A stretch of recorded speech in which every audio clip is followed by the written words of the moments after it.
That's good. Alright, let us begin. Chapter 7. Lord of the Angels. Brotherhood in Spiderland. Interdiction. Just a week or so earlier, during one of their regular private interviews, Loken had finally told Mercedes Orated about the great triumph after Ulanor. "You cannot imagine it," he said. "I can try." Loken smiled. The Mechanicum had played smooth an entire continent as a stage for the event. Plain smooth? What? With industrial melters and geoformer engines, mountains were erased and their matter used to infill valleys. The surface was left smooth and endless, a vast table of dry, polished rock chippings. It took months to accomplish. It ought to have taken centuries. You underestimate the industry of the Mechanicum. They sent 4 labor fleets to undertake the work. They made a stage worthy of an emperor, so broad it couldn't go midnight at one end and midday at the other. "You exaggerate," she cried with a delighted snort. "Maybe I do. Have you known me to do that before?" Olatin shook her head.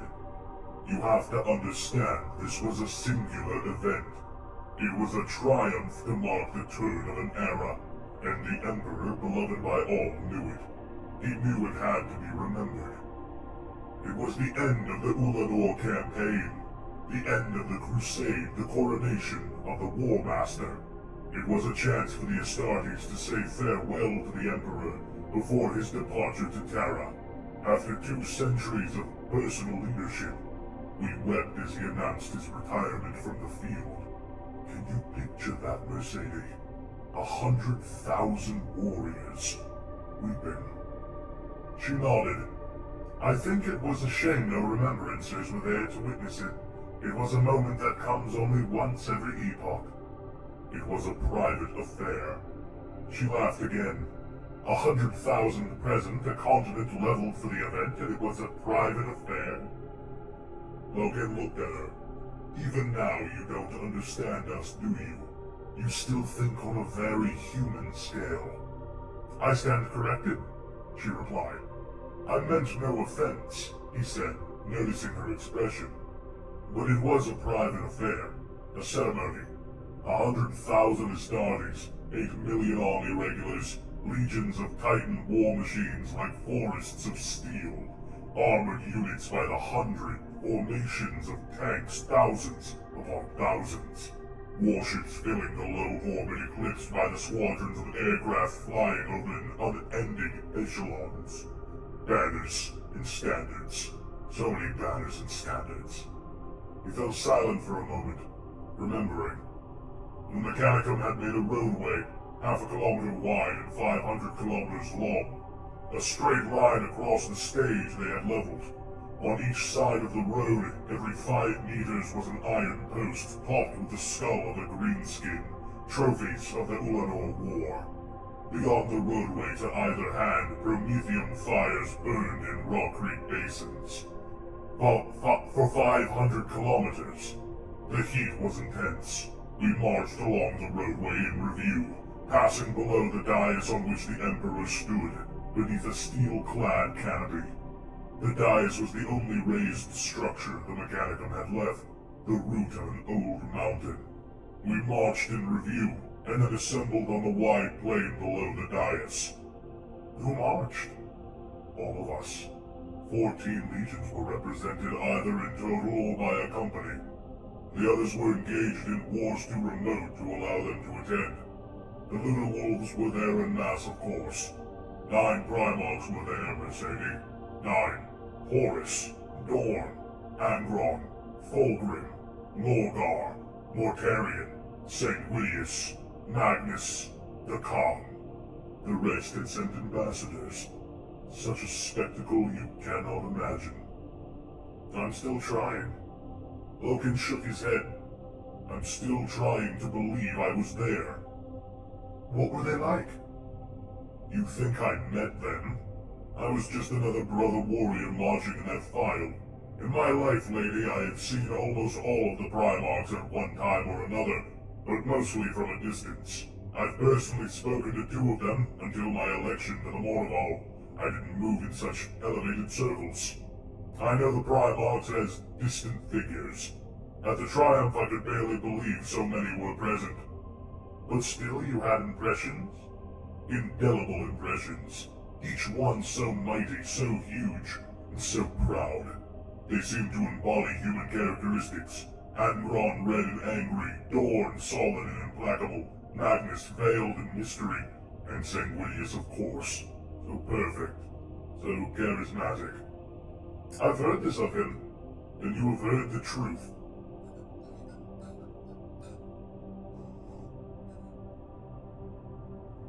His long black hair was pressed down by the weight of the shawl of gold chain he wore across his head.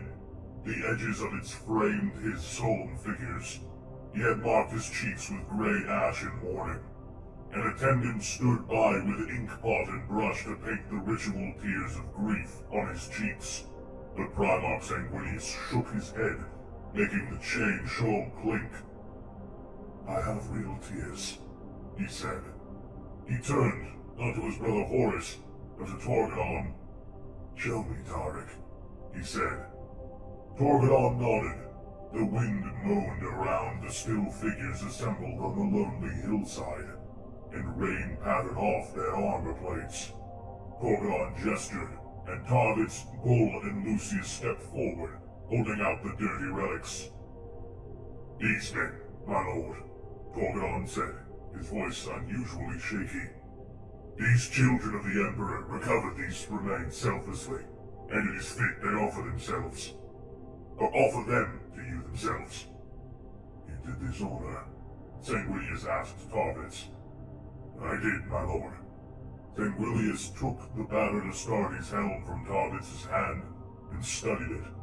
He towered over the captain, his golden plate badged with rubies and bright jewels, and marked, like the armor of the War Master, with the unblinking eye of Terra. Sanguinius's vast wings, like the pinions of a great eagle, were furled against his back and hung with silver bands and loops of pearls. Sanguinius turned the helm over in his hands and regarded the armor's mark inside the rim. "Eight-Night Leopard," he said. At his side, Chapter Master Ralderon began to inspect the manifest. "Don't trouble yourself, Ral," Sanguinius told him. "I know the mark, Captain Thoros. He will be missed." Sanguinius handed the helm to Ralderon and nodded to Tarvitz. "Thank you for this kindness, Captain," he said. He looked across at Eidolon. "And to you, sir, my gratitude that you came to Frome's help so urgently." Eidolon bowed, and seemed to ignore the dark glare the War Master was casting in his direction. Sanguinius turned to Torgadon. "And to you, Tarik, most of all, for breaking this nightmare open." "I do only what my War Master instructs me," Torgadon replied. Sanguinius looked over at Horus. "Is that right?" Tarik had some latitude. Horus smiled. He stepped forwards and embraced Sanguinius to his breast. Not 2 Primarchs were as close as the War Master and the Angel. They had barely been out of each other's company since Sanguinius' arrival. The majestic Lord of the Blood Angels, the 8th Legion Astartes, stepped back and looked out across the forlorn landscape. Around the base of the ragged hill, hundreds of armored figures waited in silence. The vast majority wore either the hard white of the Luna Wolves or the arterial red of the Angels, save for the remnants of the detachment of Emperor's children, a small knot of purple and gold. Behind the Astartes, the war machines waited in the rain, silent and black, ringing the gathering like spectral mourners. Beyond them, the hosts of the Imperial army stood in observance, banners flapping sluggishly in the cold breeze. Their armored vehicles and troop carriers were drawn up in echelon, and many of the soldiers had clambered up to stand on the hulls to get a better view of the proceedings.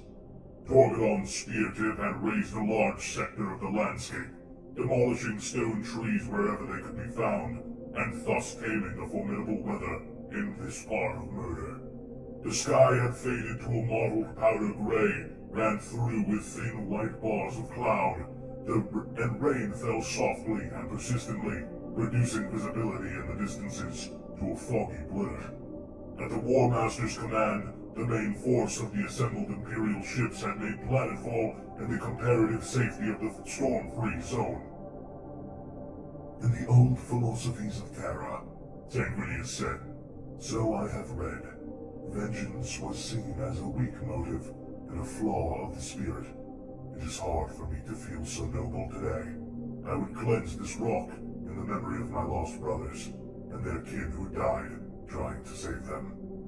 The angel looked at his Primarch brother, but that is not necessary. Vengeance is not necessary.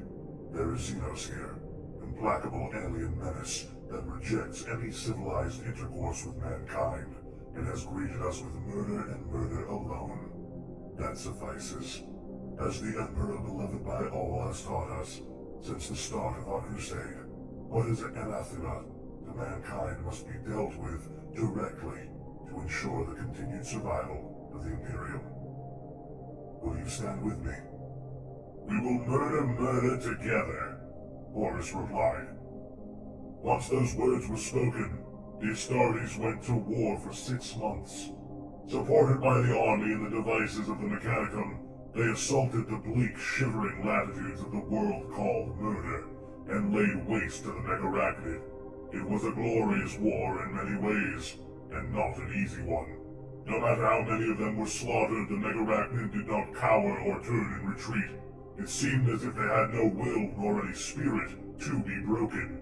They came on and on, issuing forth from cracks and crevasses in the ruddy land, day after day, set for further dispute.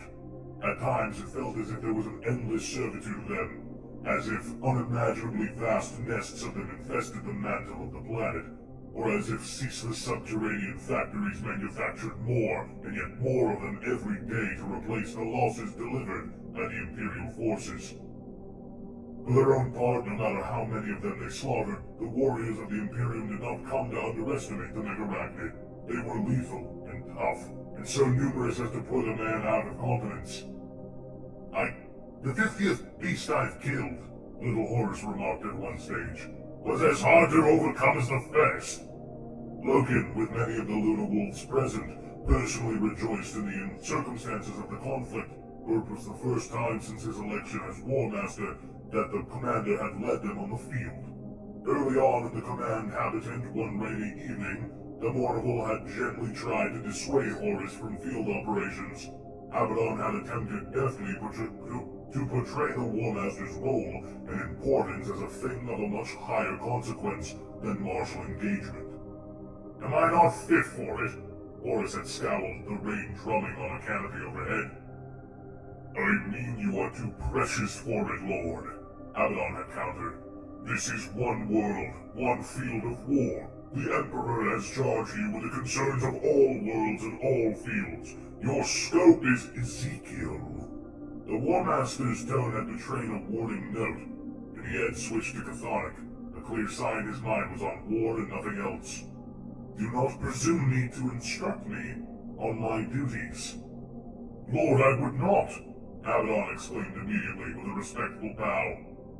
Precious is the word, Axeman had put it quickly, coming to Abaddon's aid. If you were to be wounded, to fall even, it would... Horus rose, glaring. Now you deride my abilities as a warrior, little one. Have you grown soft since my ascendance? No, my lord, no. Only Torgadon, it seemed, had noticed a glimmer of amusement behind the War Master's pantomime of anger. We're only afraid you won't leave any glory for us, he said. Horus began to laugh. Realizing he had been playing with them, the members of the Mortal began to laugh too.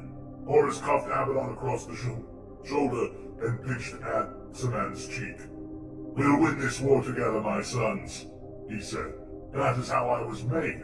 If I had suspected back at Ulanor that the rank of War Master would require me to relinquish the glories of the field forever, I would not have accepted it. Someone else could have taken the honor. Gilliman or the Lion, perhaps. They ache for it, after all. More loud amusement followed. The laughter of Chthonians is dark and hard, but the laughter of the Luna Wolves is a harder thing altogether. Afterwards, Loken wondered if the War Master had not been using his sly political skills yet again. He had avoided the central issue entirely, and deflected their concerns with good humor and an appeal to their code as warriors. It was his way of telling them that, for all their good counsel, there were some matters on which his mind would not be swayed. Loken was sure that Sanguinius was the reason. Horus could not bring himself to stand by and watch his dearest brother go to war. Horus could not resist the temptation of fighting shoulder to shoulder with Sanguinius, as they had done in the old days. Horus would not let himself be outshone, even by the one he loved most dearly. To see them together on the battlefield was a heart-stopping thing. Two gods of war, raging at the head of a tide of red and white. Dozens of times they accomplished victories in partnership on murder that should, had what followed been any different, become deeds as lauded and immortal as Ulanor or any other great triumph. Indeed, the war as a whole produced many extraordinary feats that posterity ought to have celebrated, especially now that the Remembrancers were among them. Like all her kind, Mercedes Olatin was not permitted to descend to the surface with the fighting echelons, but she absorbed every detail transmitted back from the surface, the daily ebb and flow of the brutal warfare, the losses and the gains. When, periodically, Loken returned with his company to the flagship to rest, repair, and rearm, she quizzed him furiously, and made him describe all he had seen. Horus and Sanguinius, side by side, was what interested her the most, but she was captivated by all of his accounts. Many battles had been vast, pitched affairs, where thousands of Astartes led tens of thousands of army troopers against the endless files of the Megarachnid. Loken struggled to find the language to describe it, and sometimes felt himself, foolishly, borrowing the lurid turns of phrase he had picked up from the chronicles of Ursh. He told her of the great things he had witnessed, the particular moments, how Luke Ceterae had led his company against the formation of Megarachnid 25 deep and 100 across, and splintered it in half at an hour. How Sacrus Carminius, captain of the Blood Angels' 3rd Company, had held the line against a buzzing host of winged clades through one long, hideous afternoon. How Iacton Cruz, despite his stubborn, tiresome ways, had broken the back of a surprise Megarachnid assault and proved there was still metal in him. How Tybalt Mar, the Either, had taken the low mountain in 2 days and elevated himself at least into the ranks of the exceptional. How the Megarachnid had revealed more and yet more nightmarish biological variations, including massive clades that strode forward like armored war machines, and how the titans of the Mechanicum, led by the van of Dies Irae of the Legio Mortis, smote them apart and trampled their blackened wing cases underfoot. How Saul Tarvitz, fighting at Torgon's side rather than in the cohort of his arrogant Lord Eidolon, renewed the Luna Wolves' respect for the Emperor's children through several feats of arms. Tarvitz and Torgon had achieved the brotherhood during the war and eased the discontent between the 2 legions. Loken had heard rumors that Eidolon was initially displeased with Tarvitz's deportment, until he recognized how simple brotherhood and effort was redeeming his mistake. Eidolon, though he would never admit it, realized full well he was out of favor with the War Master, but as time passed, he found that he was at least tolerated within the bounds of the commander's war tent, and consulted along with the other officers. Sanguinius had also smoothed the way. He knew his brother Horus had been keen to refute Bulgrim for the high-handed qualities his Astartes had lately displayed. Horus and Fulgrim were close, almost as close as Sanguinius and the War Master. It dismayed the Lord of Angels to see a potential rift in the making. "You cannot afford dissent," Sanguinius had said. "As War Master, you must have the undivided respect of the Primarchs, just as the Emperor had. Moreover, you and Fulgrim are too long bound as brothers for you to fall to bickering." The conversation had taken place during a brief hiatus in the fighting during the 6th week, when Raldoran and Ceterae were leading the main force west into a series of valleys and narrow defiles along the foothills of a great bank of mountains. The two Primarchs had rested for a day in the command camp, some leagues behind the advance. Logan remembered it well. He and the others of the Mournful had been present in the main war tent as Sanguinius brought the matter up. "I don't bicker," Horus said, as his armorers removed his heavy, mud-flecked war gear and bathed his limbs. "The Emperor's children have always been proud. That pride is becoming insolence. Brother or not, Fulgrim must know his place. I have trouble enough with Angron's bloody rages and Perturbo's damn petulance. I'll not brook disrespect from such a close ally." "Was it Fulgrim's error, or his man Eidolon's?" Sanguinius asked. "Fulgrim made Eidolon Lord Commander. He favors his merits and evidently trusts him, and approves of his manner. If Eidolon embodies the character of the Third Legion, then I have issue with it. Not just here. I need to know I can rely upon the Emperor's children." "And why do you think you can't?" Horus paused while an attendant washed his face, then spat sidelong into a bowl held ready by another. "Because they're too damn proud of themselves." "Are not all Astartes proud of their own cohort?" Sanguinius took a sip of wine. He looked at the Mournful. "Are you not proud, Ezekiel?" "You're the ends of my creation, my lord," Abaddon replied. "If I may, sir," said Torgon, "there is a difference. There is a man's natural pride and loyalty to his own legion. That may be a boastful pride and the source of rivalry between Astartes, but the Emperor's children seem particularly haughty, as if above the likes of us. Not all of them, I hasten to add." Listening, Logan knew Torgon was referring to Tarvitz and the other friends he had made amongst Tarvitz's unit. Sanguinius nodded. "It is their mindset. It has always been so. They seek perfection, to be the best they can, to echo the perfection of the Emperor himself. It is not superiority. Fulgrim has explained this to me himself." "And so Fulgrim may believe so," Horus said, "but superiority is how it manifests among some men. There was once mutual respect, but now they sneer and condescend. I fear it is my new rank that they resent. I will not have it." "They don't resent you," Sanguinius said. "Maybe, but they resent the role my rank invests upon my legion. The Luna Wolves have always been seen as rude barbarians." "Ah, Brother Dalkey, welcome to the stream, along with Brother Sam and Sister Rose. I hope you are enjoying the reading. We have but a few pages left. The flint of Chthoniya is in their hearts, and the smudge of it's upon their skins. The children regard the Luna Wolves as peers only by dint of my legion's record in war. The wolves sport no finery or elegant manners, wear cheerfully raw when they are regal." "Then maybe it is time to consider doing what the Emperor suggested," Sanguinius said.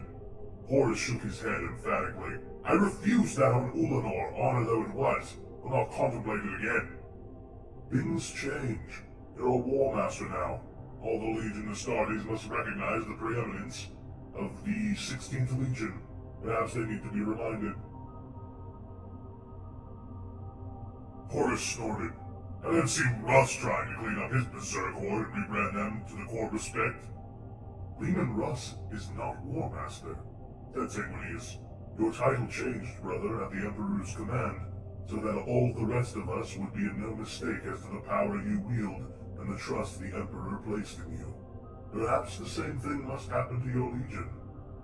Later, as they trudged west through the drizzle, following the plodding Titans across red mudflats and skeins of surface water, Logan asked Abaddon what the Lord of Angels had meant. "At Ulanor," the first captain answered, "the beloved Emperor advised our commander to rename the 16th Legion, so there might be no mistake as to the power of our authority." What name did he wish us to take?" Logan asked. "The Sons of Horus," Abaddon replied.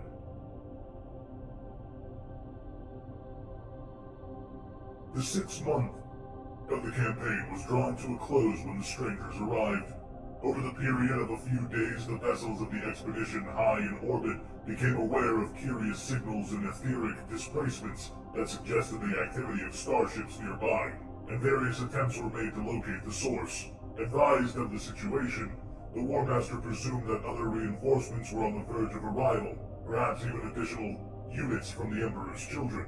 Patrolling scout ships sent out by Master Comnenus, the cruisers on picket control could not find any concrete trace of the vessels, but many reported spectral readings, like the precursor field elevations that announced an imminent translation. The expedition fleet left high anchor and took station on a battle-ready grid, with the Vengeful Spirit and the Proud Heart in the vanguard, and the Misericord and the Red Tear, Sanguinius' flagship, on the trailing flank. When the strangers finally appeared, they came in rapidly and confidently, gunning in from a translation point at the system edge, 3 massive capital ships of a build pattern and drive signature unknown to Imperial records.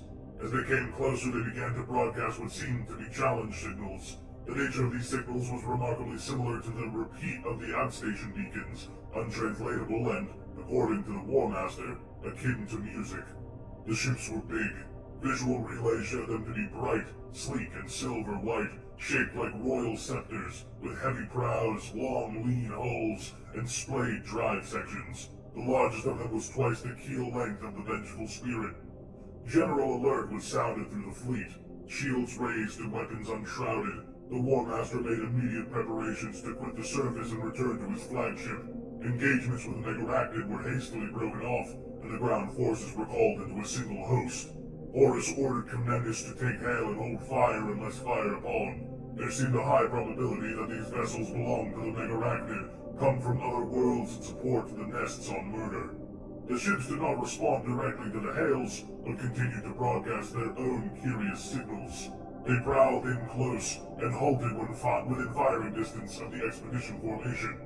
Then they spoke, not with one voice, but with a chorus, uttering the same words overlaid with more of the curious musical transmissions. The message was received cleanly by the Imperial Vox, and also by the Astral Telepaths, conveyed with such force and authority, King May Sing and her adepts winced. They spoke in the language of mankind. "Did you not see the warnings we left?" they said. "What have you done here?"